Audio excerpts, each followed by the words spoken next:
What is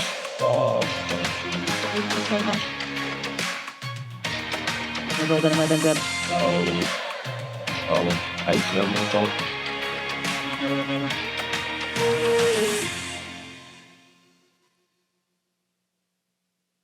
Welcome to Table Talk Season 2, Episode 2. I'm Jaden Ricken, joined here alongside by Gavin Wilson. And Gavin, it's great to be back after a great episode with Sam Garcia. Oh, I know. Having that episode with Sam was just such a strong start to the season. So being able to build on that with all these other guests that we're having, like today, I mean, I'm just so excited, especially in the new studio. Everything looks great, feels great. We're going to have some great talks here. I definitely think so. And speaking of special guests today, we're joined here by Amiah Walker and Claire McMahon. Guys, welcome to the show. We're glad to have you. Thank you for having us. And before we get too far into it, can you tell our viewers at home a little bit about yourselves and why you chose to come here to Basha?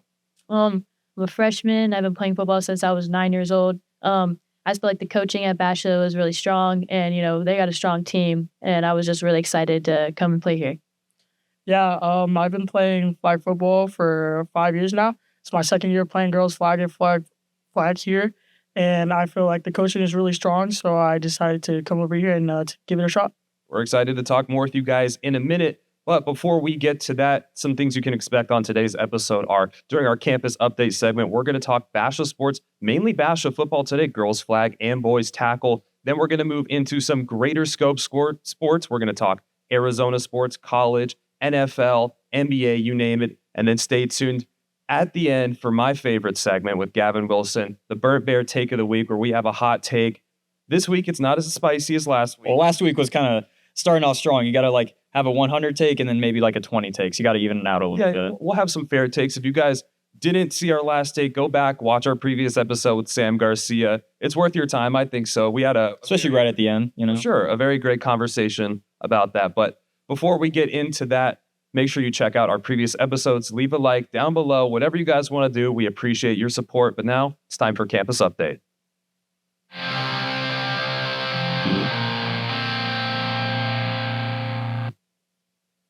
All right. As we mentioned today, we have girls flag football legends here on the show. With legends already, which is crazy. Claire McMahon.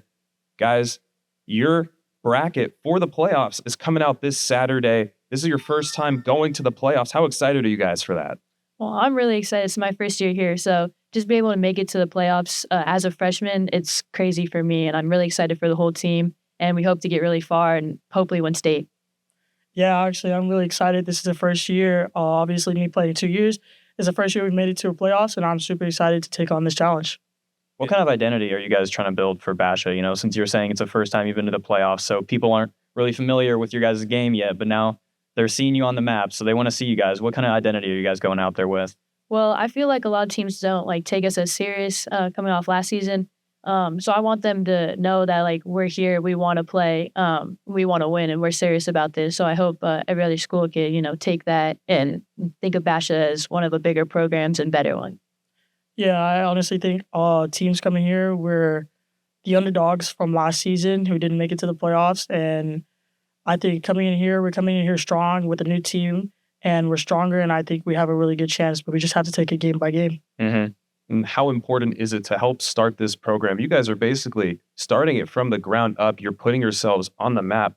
How important is that to you guys as players? Well, I'm just excited. It's growing rapidly. There's a lot more girls that want to play, a lot more girls trying out. And I'm thinking of future too. Girls who are in elementary now. I just hope that they can say, I want to go to Basha Primary School to play flag football. I hope a lot of girls can confidently say that and want to do that. Yeah, I think the same. Just coming up from our last season and just having that uprising of girls flag football, I think it's very important and very huge. So we have to build a good program, and I think we're doing a pretty good job now. Do you feel kind of pressure on you guys trying to go into the playoffs for the first time? I know it is your first time, but do you guys feel like you need to win now, or do you feel like you have years to do that? Well, obviously we're two of the underclassmen on the team, so we have a few years, but this is a year that I feel like we could, make it far. And there is some pressure on us, especially with a lot of the media and press and everything. But I feel like we're very confident. And if we do what we could make far. Yeah, I think there is pressure on us. And I think, honestly, as a team, I think we could take the pressure on and run with it together. And I think together, I think we could undergo it and make it far. And you two are such dynamic players out there on the field. Your connection between each other. I was fortunate enough to watch you guys take on Perry earlier this week, and that was a heck of a game. So how did you two start building that connection between yourselves? Me and Amiah were kind of just a little bit strangers first time I met her. So just talking to her, joking around with her, asking her how her day was, getting to know her was just amazing. We found out we're like actually very similar. So just being like good friends we are throughout school and the sports and everything has been great. Getting to know her and getting close with her. Yeah, obviously Claire was she has her funny moments, and just getting to know her as a person and getting to grow together on and off the field. And like obviously we do basketball together and we done football together. I think it's built our chemistry, and we're one duo to stop. How do you think that's helped your connection on the field? Is getting closer together as friends? I feel like Amiah just kind of knows what I'm gonna do at this point. If I see something, I give her a look, and she just knows exactly what I'm gonna do. So I feel like she just reads me very well. Yeah, I think we have that like one kind of like eye stink look. Like if she's got a 1-on-1 and she just wants me to throw it up, I think we get that read and we do it every time. What made you guys choose flag football out of all of the sports you could have chosen from? Well, my brother played football for a long time, so I would always go to his games, practices, and watch him. So I just kind of got jealous, and I wanted to be in that spot too. So I was grateful enough to have a coach that gave me the opportunity to play on an all-boys team, and I just grew for like the love of football. Yeah, I think for me it was hearing my dad talk about his football stories and just hearing how good of a player he was, and I just wanted to try it out for myself and see how it was. I was fortunate to find an all-girls flag football team when I was younger, and so I just built on that and built my IQ on that. Now you said you were on an all boys team was that tackle football or was that flag football?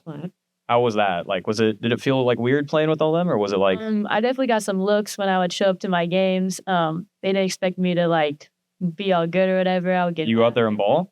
Yeah, they would laugh at me. They would give me some looks, but I did what I did, and at the end of the game, they were just surprised and shocked. Yeah, I mean that's crazy. I mean, playing with all. I mean, were they older than you, or like the same age? Yeah, they were about the same age.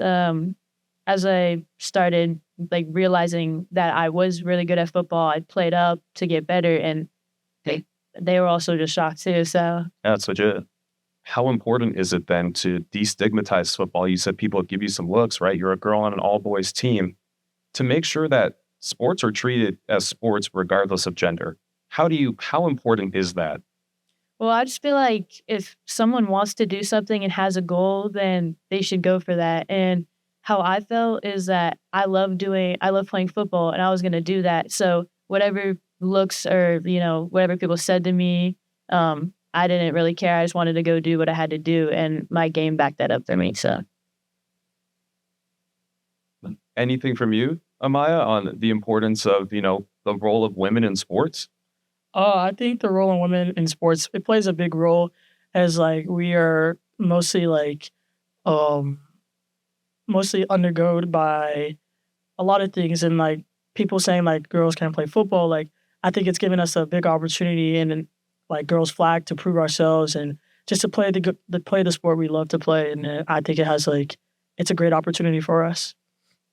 How would you recommend growing the sport? How would you say to fans and recommend that you should go to your games because they're entertaining to watch? So in your guys' opinion, how do you draw in more attention? I just say everyone thinks, girls can't catch. They think girls can't throw. They think they can't run fast. Girls can do all that and more. So if you do want to come out to one of our games, come watch. You'll be very surprised. You'll get a show. You'll see what we can do.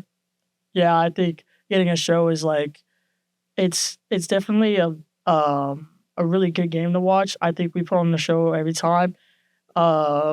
We always play our hardest and we play best to our abilities. And so if you're thinking about coming out to a game, I definitely think it's worth it, and it's definitely not worth your time. Definitely not definitely not wasting your time. Recap your season a little bit for us. Now, we've talked about you guys, the history of the team.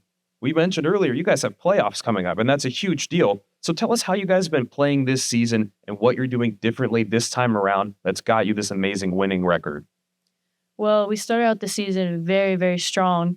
We had a lot of new players that tried out, so we welcomed them on. And we just started out very, very strong. We went on a winning streak, and we sadly got a one loss, but we bounced back from that, and we've just been playing our hardest. And our coach drew up new plays. He utilized the new players we have and used that to his advantage. And I feel like we're very confident. We know what we could do, and everyone plays to their hardest and has a lot of confidence, which is I don't think a team has had so far here at Basha. So I feel like this is really like a big opportunity for us, and everyone just did what they had to do, and we made it fun.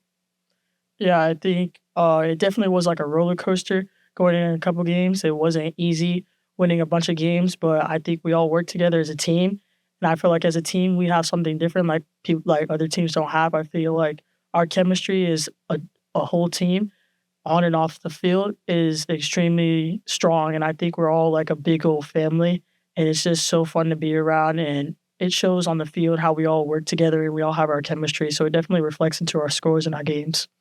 And with you as quarterback, how well do you bond with your wide receivers? Because at that Perry game, you were hitting up everybody. Like you're really great at quarterback. And so how do you connect with your receivers to make stuff like that happen? Honestly, it builds a lot of trust, and I have to go on the field trusting my receivers, getting them the ball, knowing they can get open, knowing they can run their routes. And it's just honestly, it's a good chemistry that we have between each other. And with them trusting me as to be their quarterback, I also trust them as wide receivers, and I know they can get the job done. Now, one thing we talked about last episode was the O-linemen for the tackle team. They all go to Cogburns on Thursday or Friday. They all get a bunch of wings outside of the game. Is there anything that you guys do to build that connection off the field?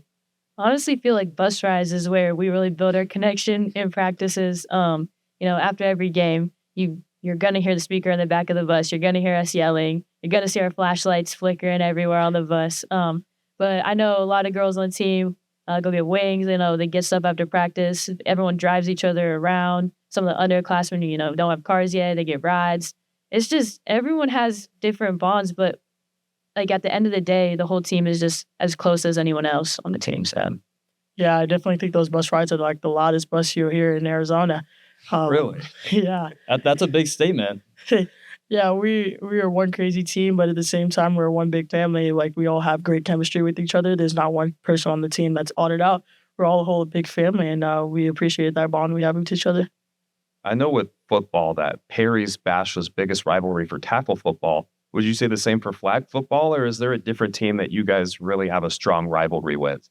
I'd say it depends on like the situation, but right now it's Hamilton just because we lost to them, and they've got some players that could contend with our players, and just with the stats, we got players like Amiah, Taylor Jenkins competing with like some of our players on touchdown stats and receiving yards, and just like stats wise, Hamilton is, I would say, our rival. But yeah, I definitely agree. I think Hamilton is our biggest rival.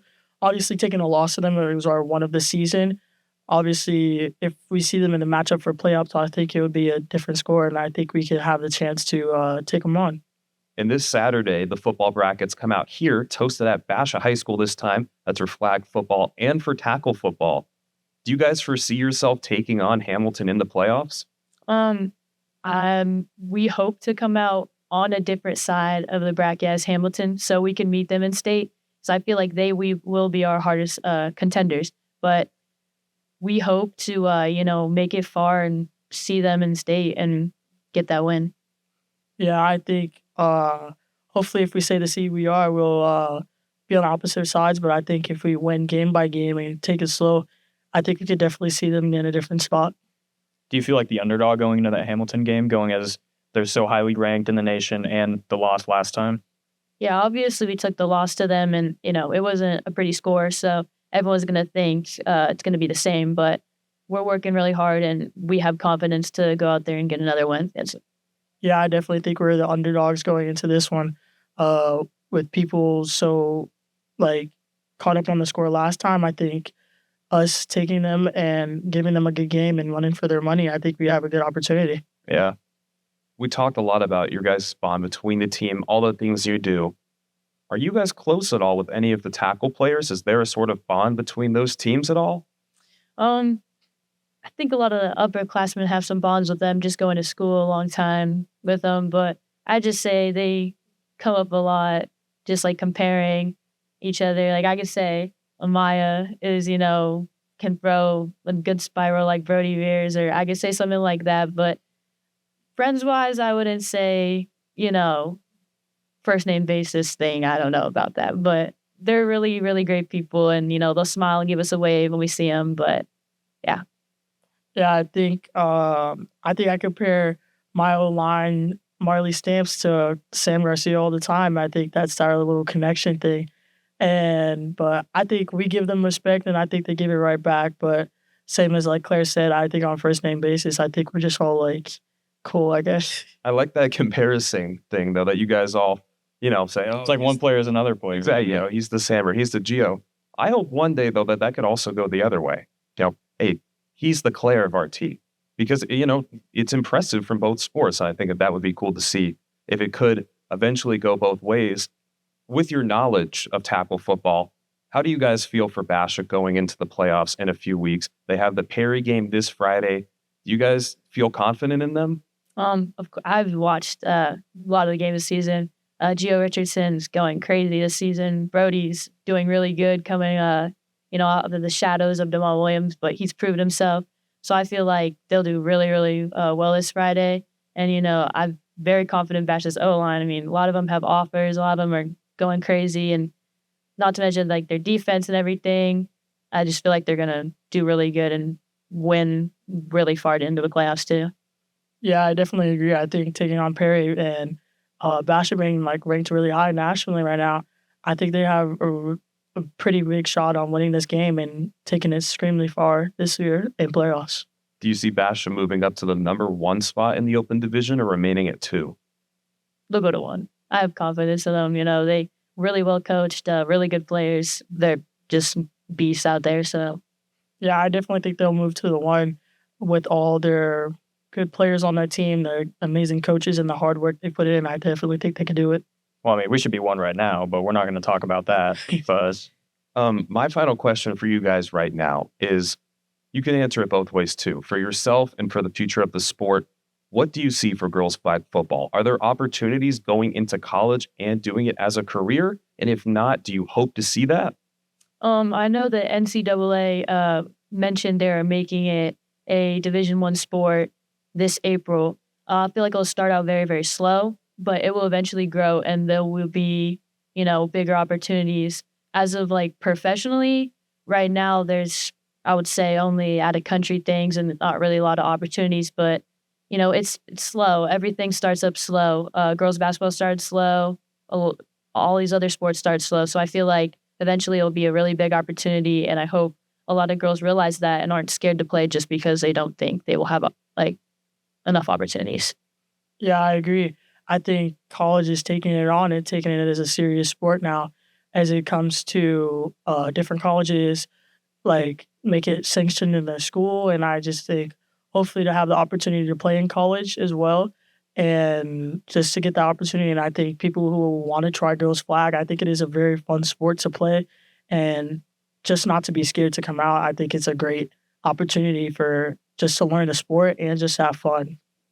do you guys feel a sense of maybe you need to be a pioneer of the sport now? Maybe you can help grow it in college, maybe? I mean, I've always felt that way.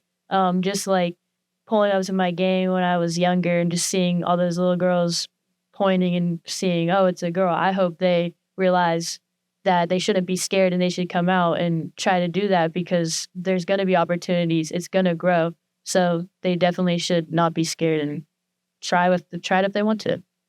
Yeah, I think definitely just talking to people and asking them are you gonna try it and all that. They're just scared, and I just it's saying just not to be afraid of the sport, but to try it on and just to take on new things. And I think it's very, very worth the while. Mm-hmm. Do either of you plan to pursue this in college? I mean, you guys have a few years. Obviously, you said there's plans for it. So if that does come around and there is an actual Division One, for college, is that something you guys would pursue? I would definitely pursue it. It's always been my dream to go to college, like as a sport, signing day, putting the hat on, everything like that. It's always been my dream since I was younger. So I do definitely hope to pursue it in college if I could, work hard and get some offers for that. Yeah, I definitely think the same here is for me. I've always seen like the boys do their signing day and they're picking their hats, and that's always been a dream of mine. I always wanted to get a scholarship for playing sports, and I think with the uprising of the sport, I think I have a shot if I just work hard enough. Gavin, you got anything else? No, I completely agree with them. I think it's definitely a sport that needs to be watched more, looked at. I mean, it's not like you're comparing. It's not like it should be NBA like WNBA. It's like just two different leagues. It's really the same thing. Like, and I'm glad that WNBA is like getting such good recognition now with Caitlin Clark and Angel Reese and everything. I just think the publicity is definitely like late warranted, and I'm glad that it's finally coming to fruition. There's a lot of potential in these sports. As you guys know more than anybody else, it doesn't matter, right? Gender, it's a sport if it's a sport, and you guys are out there putting on great performances, great games. We wish you the best of luck in the playoffs and with your bracket this Saturday. But I just think that as you guys have all said, it's so important to keep bringing attention to these sports and keep encouraging people to go watch them or go out and support them. The playoffs are coming up. Go watch their games. You're not going to regret it. It's going to be worth your time, worth your while. But thank you guys for coming on today. Amiah Walker, Claire McMahon, stars of girls flag football. It's a pleasure to have you guys on. Stay tuned. Coming up next is Real World, Real Takes, where me and Gavin talk all of the professional and collegiate sports going on around the world today. We're going to mainly focus on Arizona. You don't want to miss it.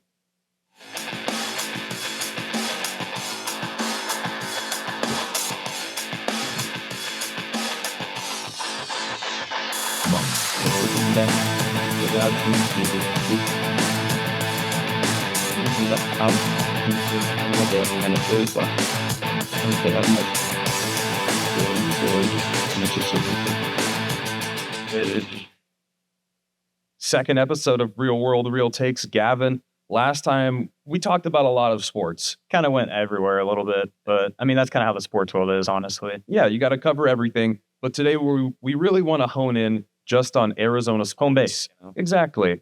And as everybody knows, yesterday was November 5th, Tuesday. And the most important thing going on then was the NFL draft deadline, right, Gavin? I mean, yeah. I mean, everyone looks at it.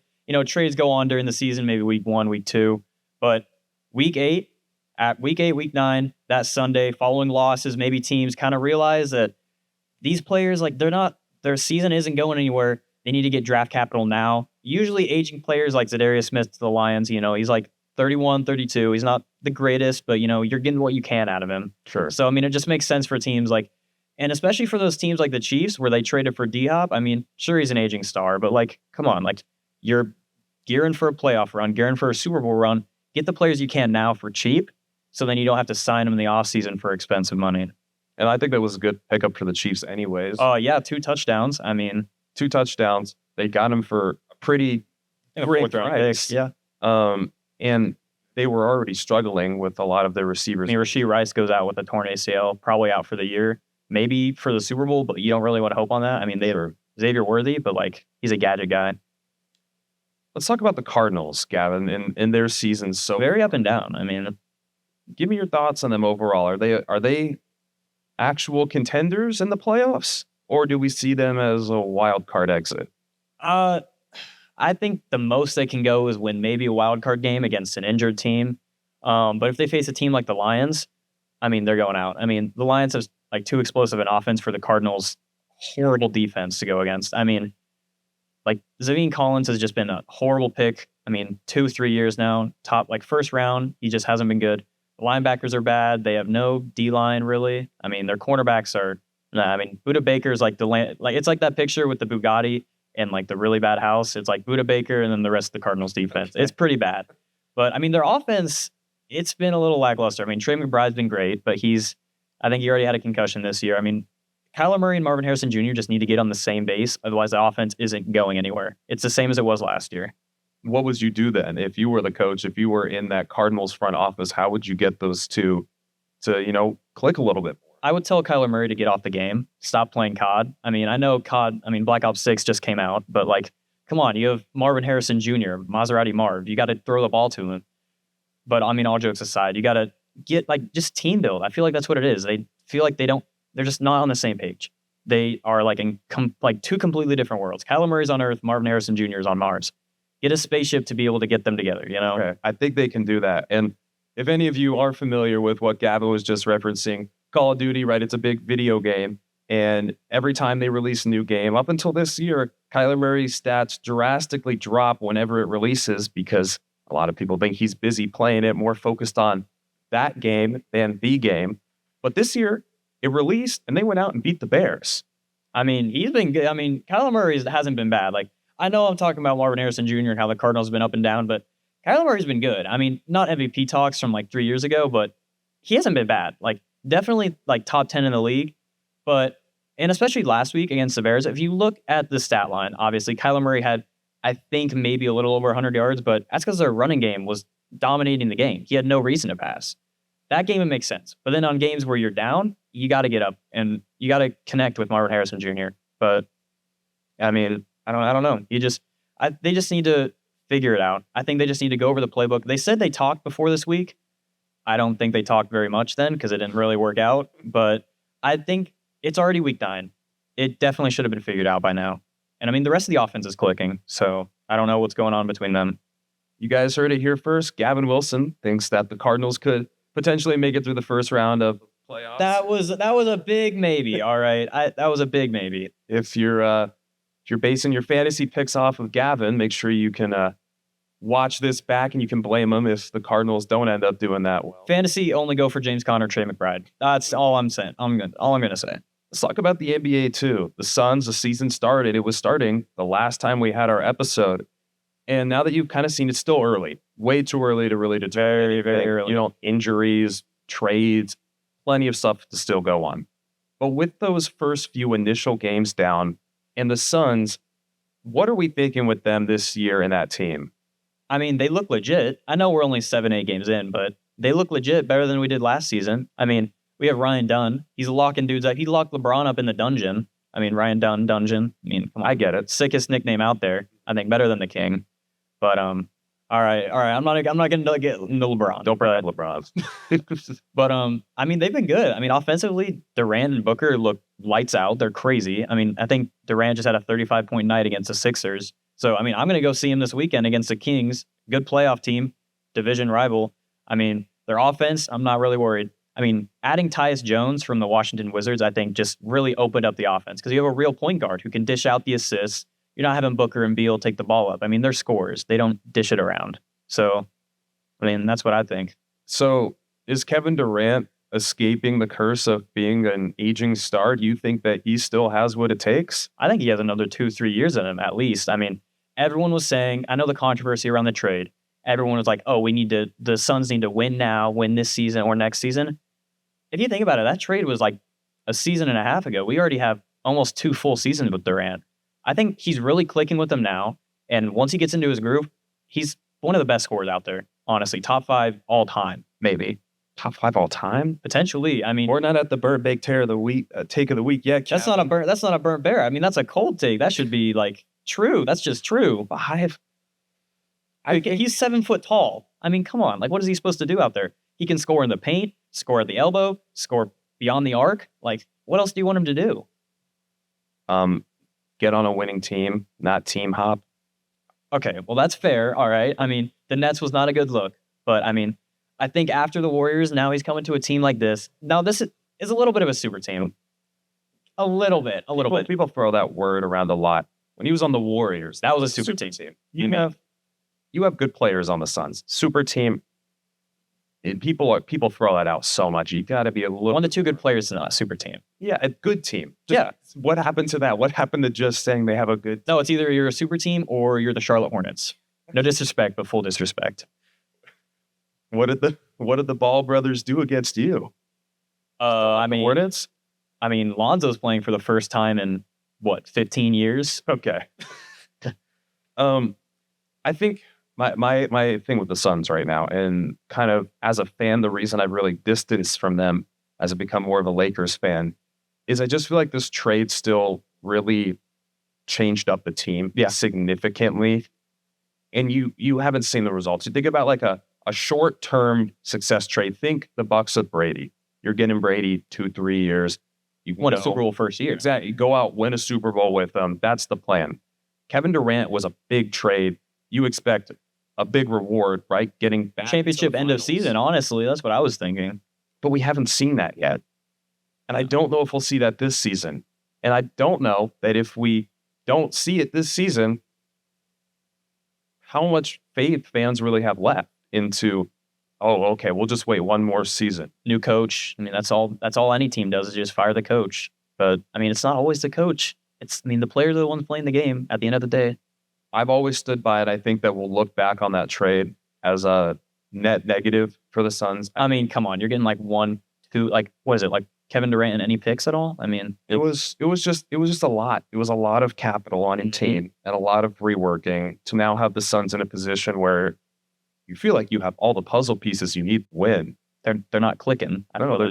they're just not. And we mentioned it's early in the season, but I think that this will be a very, very disappointing season for the Suns if they don't make it far at all. And I think as a fan, you just have to wonder what's going on in the front office? What's going on with the coaching?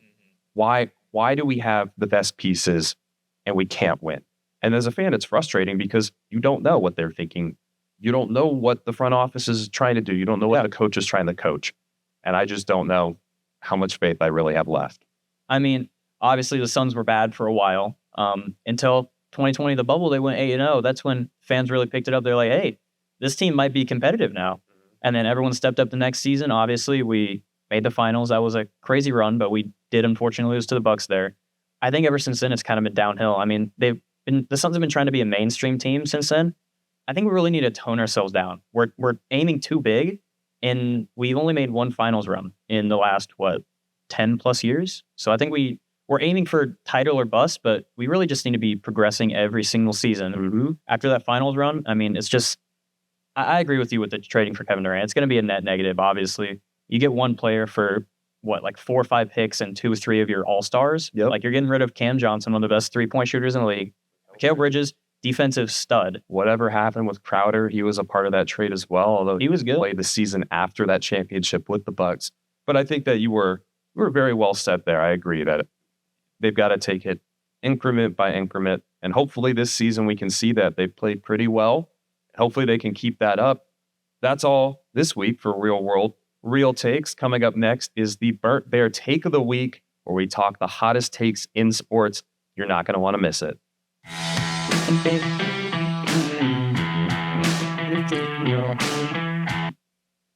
All right, Gavin, we said that we're talking Arizona sports today. That's a focus. I mean, pork's up, dude. ASU, are they back on top of Arizona college sports?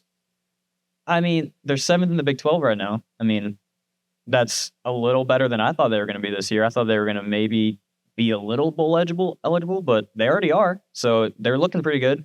Cam Scadbo, I think, is top 10 in the nation in rushing yards. He looks like a bulldog out there, man. Every time I watch him, he runs like Isaiah Pacheco, but 3 inches shorter, honestly. He runs like he is head full of steam, just running into dudes just to run into dudes. He's so fun to watch. Sam Levitt, he looks good. I think he was recently top 12 in the nation in QB ranking on ESPN or whatever. Completely unexpected to me. I thought the Sun Devils were going to be cooked this season by U of A, but I mean, not really. U of A is kind of proven to be the underdog now. ASU, I think, is proven to look up with their Kenny Dillingham. He looks good as a young coach, honestly. I feel like there's a lot right now with U of A that's going wrong, and that's kind of what's pushed ASU up to the top. They played pretty decent football, and U of A it's not really there. They're definitely probably one of the most disappointing teams in the nation right now. I mean, everyone thought they were going to be. I think going into the season, they were 19th, and now they're 3-6, getting a 50 bomb put on them by UCF. Come on, guys. This is University of Central Florida. This isn't Florida Gators or anything. Now, there was some, I guess you could say, controversy with U of A, right? With Nick Saban retiring, all the coaches, one goes here. It was like a roadmap. It was crazy. So U of A loses their coach. And then They got to bring in a new staff. Do you think that's played an effect on kind of their performance? Oh yeah, for sure. I mean, anytime you bring in a new coach in any sport, not just football maybe especially. I mean, you have so many coaches, so many position groups. I mean, you have the players who played together, but if you implement a whole different offense, which I feel like they kind of have this year, feel like the dude's just kind of saying like, I'll throw it up to T-Mac. I mean, obviously he had 400 yards that one game, but like, come on. I mean, if your defense is allowing 50 points in a game and you're scoring 12, that seems to be a coaching problem, player problem. I don't know what you got to do. Everything problem, yeah. Kind of just a problem, honestly. Just kind of, you take a look at yourself, like Michael Jackson said, look at yourself, the man in the mirror, and just make a change, honestly. Hey. So ASU, they're on top. Is that your take?